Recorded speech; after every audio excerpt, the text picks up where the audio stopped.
മറ്റ് നമ്മുടെ ഗവൺമെൻറ് തന്നെ ഇപ്പോൾ ഓണം സെലിബ്രേഷനൊക്കെ കുറച്ചിരിക്കണമെന്ന് നമ്മൾ ഓണം സെലിബ്രേഷനൊക്കെ കുറച്ചിരിക്കുകയാണ്.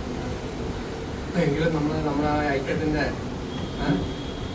ജനങ്ങളെ ഒന്നിപ്പിക്കുന്ന ഒരു ആഘോഷമായ ഓണത്തിൻ്റെ അതുപോലെ നമ്മുടെ മൊത്തത്തിൽ നമ്മുടെ കൾച്ചറിൻ്റെ പാർട്ടാണ്. ഓണം ആഘോഷം എന്ന് പറഞ്ഞാൽ കൾച്ചറിൻ്റെ പാർട്ടാണ് അല്ലേ? നമ്മൾ ജനിച്ചപ്പോൾ തൊട്ട് കാണുന്ന ഒരു കാര്യമാണ്. അത് നമ്മളെല്ലാം കൾച്ചർ നമ്മൾ ലോക്കലായിട്ടുള്ള കൾച്ചർ ഇങ്ങനെ മുഴുവൻ ലോക്കലായിട്ടുള്ള ആൾക്കാർ നന്നായിട്ട് നിൽക്കും ആണല്ലോ. നമുക്ക് കാണുമ്പോൾ ഒക്കെ അറിയാമല്ലോ.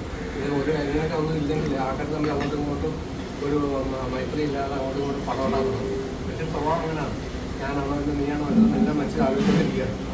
അപ്പോൾ അതിനിടയ്ക്ക് നമുക്കൊരു ആഘോഷങ്ങളൊക്കെ വരുമ്പോഴാണ് കുഴപ്പമില്ല, നമുക്ക് ഒരുമിച്ച് പോകാം, ഒരുമിച്ച് കഴിക്കുകയും ഒരുമിച്ച് സംസാരിക്കുകയൊക്കെ ചെയ്യുമ്പോഴാണ് ആ ഡിവിഷൻ മാറുന്നത്.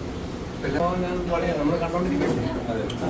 അപ്പോൾ അങ്ങനെ നമ്മളങ്ങനെ അതുകൊണ്ട് എല്ലാവരും ഒരുമിച്ച് എല്ലാ കാര്യത്തും ഒരുമിച്ച് പോകുന്ന ആരും വിചാരിക്കരുത്. നമ്മൾ അങ്ങോട്ട് അഡ്ജസ്റ്റ് ചെയ്യുക, അങ്ങനെ മ്യൂച്വൽ കോപ്പറേഷൻ.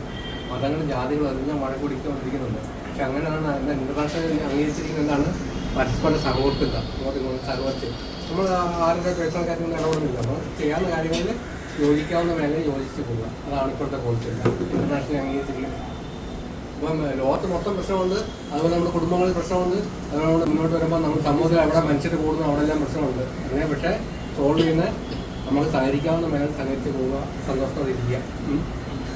അങ്ങനെ ഇപ്പോൾ എല്ലാവർക്കും സഹകരണത്തിൻ്റെയും ഒത്തൊരുമയുടെയും സന്തോഷത്തിൻ്റെയും ഓണത്തിൻ്റെ എല്ലാ ഭാവങ്ങളും നേടുകയാണ്. കഴിക്കുന്ന